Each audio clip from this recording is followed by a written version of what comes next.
Tales from the wild. Stories from the heart. A journey into the mind and soul of fired-up business professionals where they share their vision for the future. And hear from a different non-profit organization every month as they create awareness of their goals and their needs. Dive into a world of untamed passion as we join our host, Shireen Buerta, for this month's episode of Friends from Wild Places. Listeners, you heard it here. It's going to be released in January. You'll be hearing these episodes, the series, 3 of them in February. So if you're listening to us right now, it's February, meaning it's out already. Go get it. Go get it, go get it, go get it, please. It's an amazing book with so many exciting stories. If you want to be inspired and you do like the idea of traveling and you have pondered about it, well, then that you are the person that needs to buy this book. So please go ahead and buy it. But Charles, if you had to share one of the biggest struggles on this journey, right? This long journey of being in the corporate world, taking the break, this road, what is that one struggle that you don't want to go through again? It was a big one for you. How did it impact you? How did you grow from it? How did you get over that massive struggle? Like, what was it? What helped you get through it? That's a great question. I think I am much more comfortable in my shell. I'm much more comfortable with who I am and all my idiosyncrasies, my strengths and my weaknesses. And it's interesting. I feel like I needed a trip around the world for me to be able to have time to reflect and think and spend time with my family. So I think it was a struggle because in many ways, not that I felt like I was trying to act as if I was someone else, but I'm much more in tune with the things that I like and the people that I like being around and the activities that I enjoy. I've had some time to reflect on what brings me joy. That balance between my me time and spending time for myself and then the we time and spending time with my family and friends. Like I've really removed all of the energy vampires that suck all the energy out of me because I was just going through the motion and doing the things that society had told me to do, right? Or notionally that I thought that society had told me to do. And so I've just now more focused on the things that make me happy. And I try to not rely on other people to make me happy as well. I try to find the joy in myself. So when I get up in the morning, if I'm thinking about the things I have to do that day, or even or I didn't sleep well, whatever the excuse may be, I just find that I am responsible for my own joy and my own happiness. And so it was a struggle in the past because I was relying on other things, other external environment, other people, situation, the weather, determine whether or not I was going to be happy or in a good mood. I'm generally and extremely, sometimes to my detriment of my family, almost overly optimistic and almost overly happy, but I'm much more genuinely happy with my situation and the way I am and the way things are. I'm so grateful and so privileged for the opportunity that we had to travel and to spend the time with my kids. And I know there'll be a point when our kids are not going to want to hang out with us anymore and they'll grow old and want to hang time with their friends, all that stuff. They'll go through their motions and their, the teenage angst and all that. But I'm just so grateful that no one can take away the experience that I've gone through, and that I'm just so joyful that I have that experience. And now I want to be able to tell the story to others, to say that, hey, even if it's not a trip that you want to do, just help you think through what is your pause and how can you integrate that into your daily routine, and so that you can just find time for yourself, and just talking about the impact that had for me. So it was a struggle beforehand because I was just going through the motions, floating through life on autopilot, very comfortable life. But yeah, I think it's just, I'm just much more happier, much more comfortable. I'm just more accepting of my identity and who I am. Nice. Wow. That just blows me away. Just completely blows me away. I have 2 questions, Charles. So when you are like on the journey, right? And you described that each of you had a carry-on and a backpack, right? How does one, I'm not going to say buy into the not marketing, but how do you not want to take a lot of things from each place that you visited? Like, I'm going to just project tourists do, right? Like, for example, you go somewhere, we take extra bags to bring it back. Like, how do you control that to say, wow, I'm on the trip of a lifetime? And how do you not Yes. take a suitcase and ship it all back ahead of you? Like, how do you Yes. A good Great refrain? question. question. Yeah, great question. So fortunately, my wife and I are on the same page when it comes to these things that, less is more. It's funny when we were getting ready to leave, we were again. I mentioned how we rented our house out to neighbors, and so we had to put our personal belongings into storage.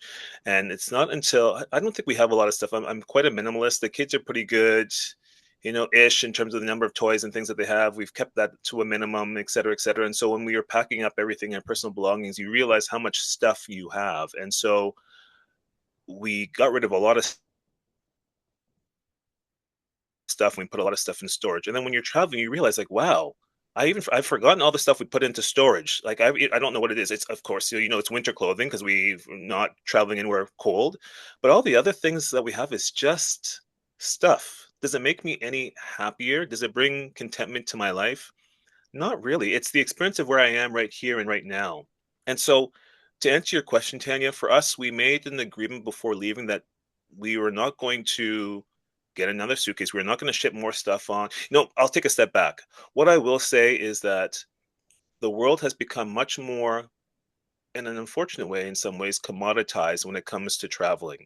Things that you can find in the markets and souks in Istanbul or in Marrakesh in Morocco or in other places of the world, you can usually pretty much find it anywhere, in your own backyard, depending on where you live in the world, particularly in the Western world, such as here in Canada or South, wherever you are.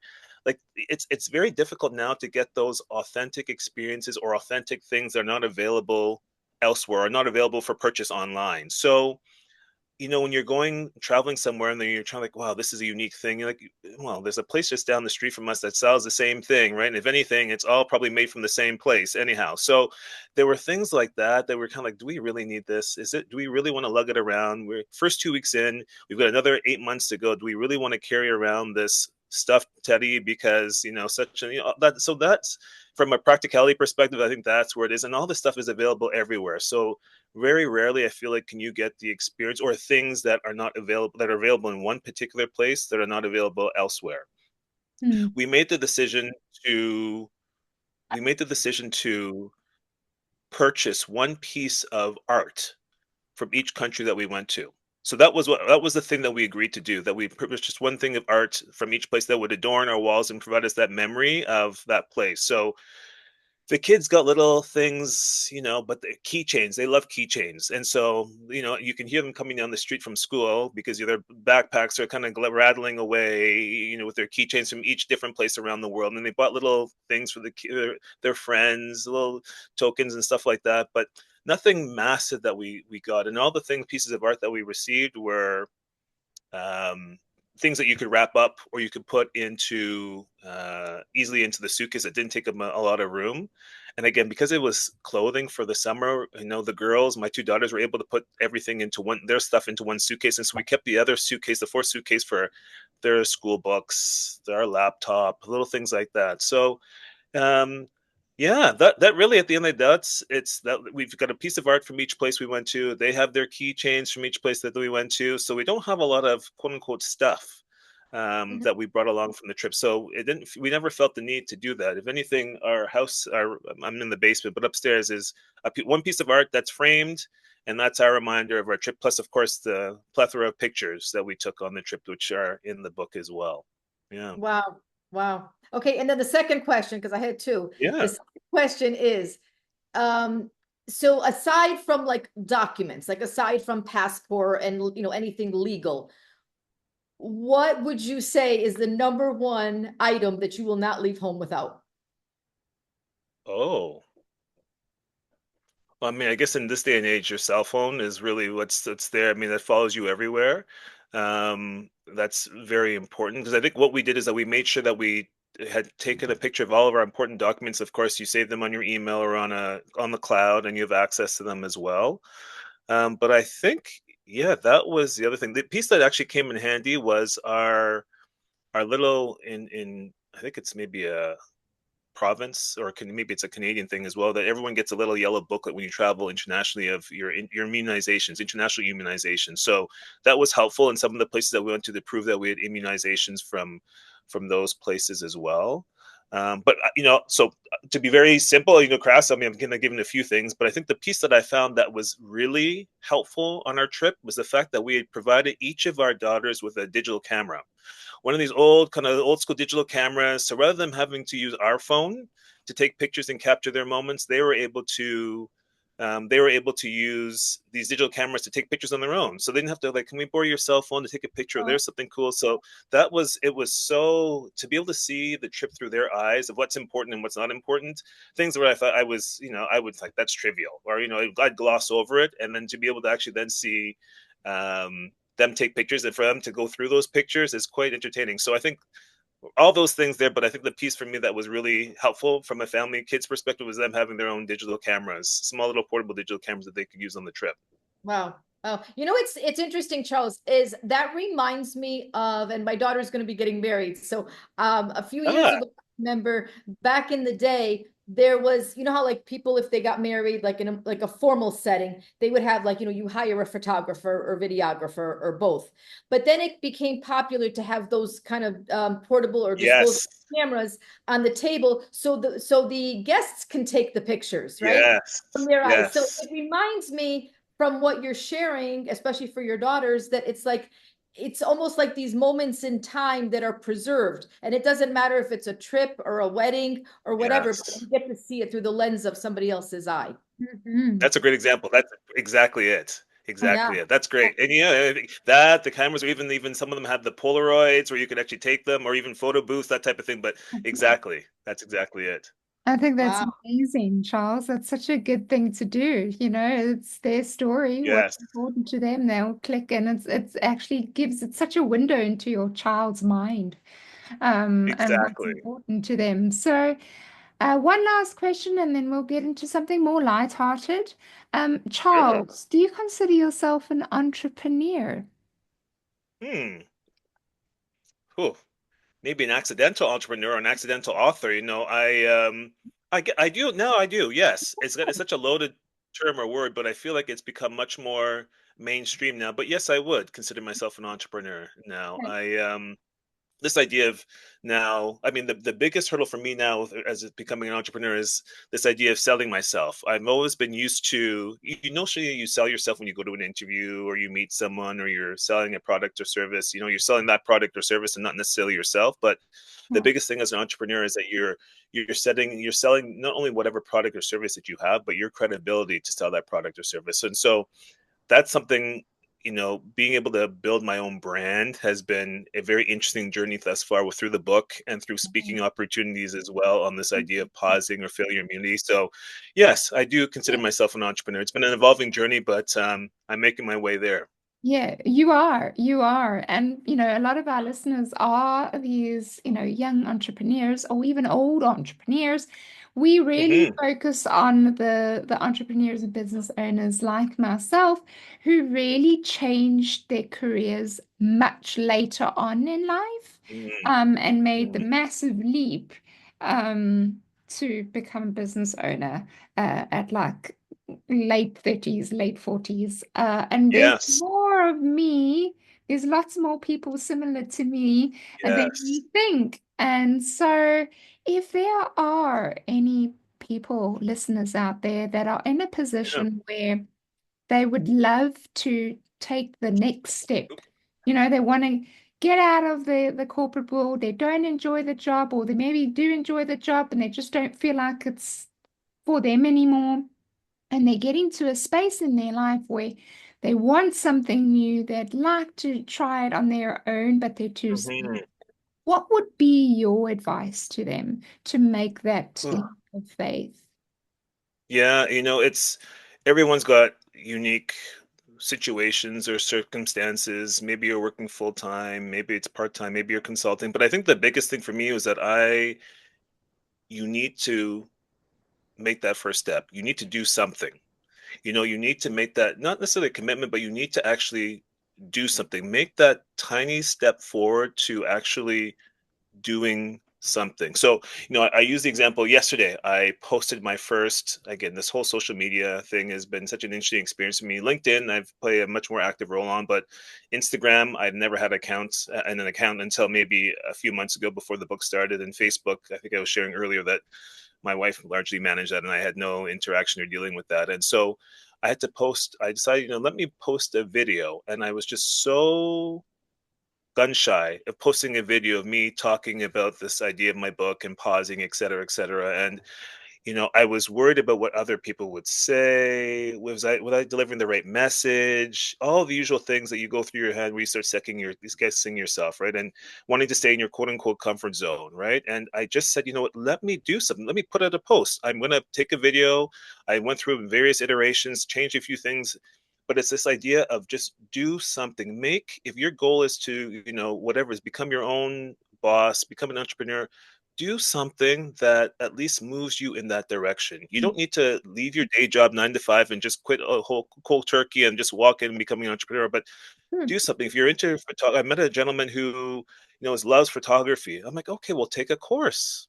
You don't need to go buy the most expensive camera out there, but do something that moves you forward in some small key incremental way, because otherwise we get stuck in our head about the would have, could have, should have. And so it's important that you take that first step, and then you again get up the next time, make that next first step, document what the experience was like, get feedback, get a mentor, get coaching, but please make that first step. Do something to be able to move you forward in some small incremental way, so at least you can show the progress of what it is that you're trying to do. Absolutely. I love that. That was such a great answer. Thank you, Charles. Mhm. So, yes, a little bit more lighthearted. We're going to come to a segment called 20 Questions. It's a game. I don't know if Ooh, you've okay. yeah, but it's speed 20 questions. Yes. So you get Okay. 1 minute, you and Tanya get 1 minute to answer as many questions as I ask you in 1 minute. And whoever Okay. answers the most questions is the winner. What do you get? I'm not sure. I'll think about that. That. I love that. Um, Okay. but 20 questions. Together, Sherry? I've never played this game, so do we answer together, or you're just asking Charles? So I will ask Charles first, and I'll give him 1 minute to answer as many of the questions as possible. And then I'm going to ask you next, and I'll ask you Okay. and a number of Okay. questions and see how many questions we can answer as fast as possible. Okay, so Charles, let me get the 1 minute on the clock. Okay. Let's do Okay. this. Are you ready? All right, timer, 1 minute. No long-winded answers. This is good. The folks be brief. And Yeah. go. Charles, what is your favorite food? Oh, favorite food. I would say lasagna. Great. What is your favorite color? Blue. What is your favorite pet? Favorite pit? Yeah, Favorite pit. cat, dog. What do you mean? Oh, pet. Oh, okay. Sorry. Yeah, yes. Okay, dog. Sorry. Yes. What is your favorite song? Oh. Oh, sorry, you froze there. What was your question? What is your favorite song? Oh, favorite song. Sunny. What I is can't remember the name of the singer, but anyhow, yes. what is your favorite celebrity? Oh. I'd say I'm a big fan of Obama, Barack Obama, I'd say. Right. Okay. What is your favorite holiday? My favorite holiday would be Thanksgiving. Awesome. Favorite fruit? Strawberries. Awesome. Favorite season? The summer. Ah, 7. You got 7. 7. Oh my God. That's pretty good. That's pretty. Oh, geez. Well, All right, Tanya. Game on. okay. All right, let's see. Roll up your sleeves because here we go. Let's put the timer on. All right. What is your dream destination? Indonesia. Do you like watching Good Morning cartoons as a kid? No. What was your favorite subject in school? Mortuary. What is your biggest fear? That's a good one. Fear of failure. Are you a night Mm. person or a morning person? Both. What are your 3 favorite songs?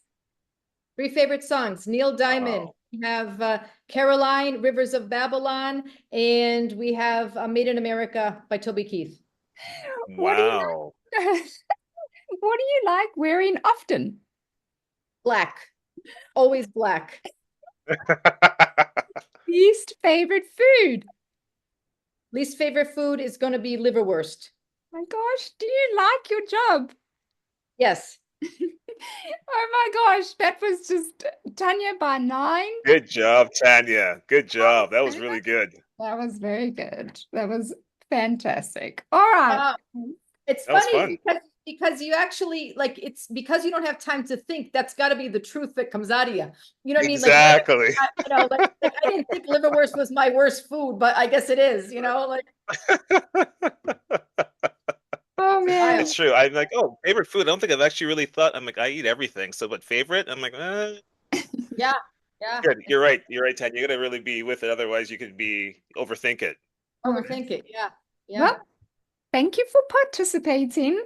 That does unfortunately bring us to the end of the podcast. Thank you so much for being here, Charles. We really appreciate you being on the show. Charles and Tanya, if there's someone out there that's connected with you and would like to reach out to you, where can they find you? Go ahead, Charles.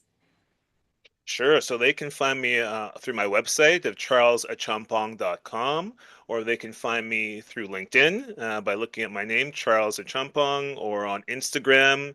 It's at Around the World in Family Days. So those are the 3 places that you can find me, or via email, info@charlesachampong.com.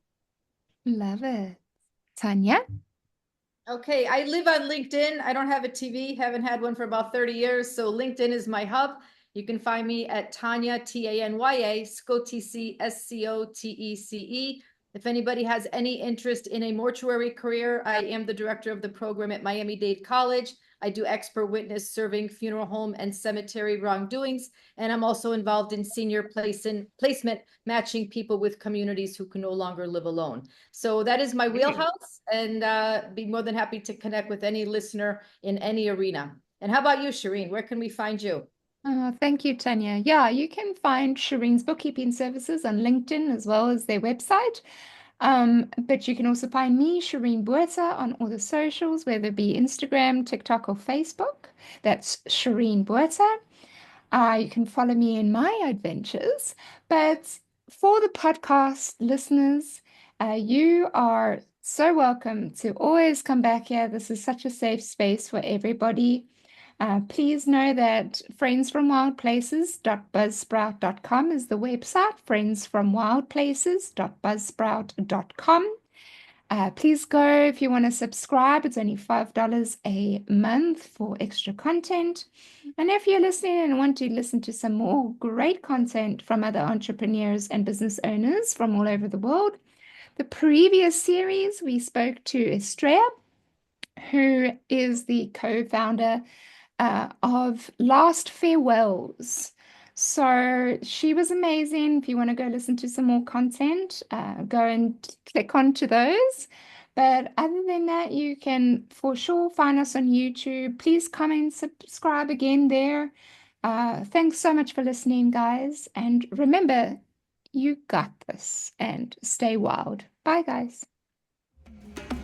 You've been listening to Friends from Wild Places with Shireen Buerta.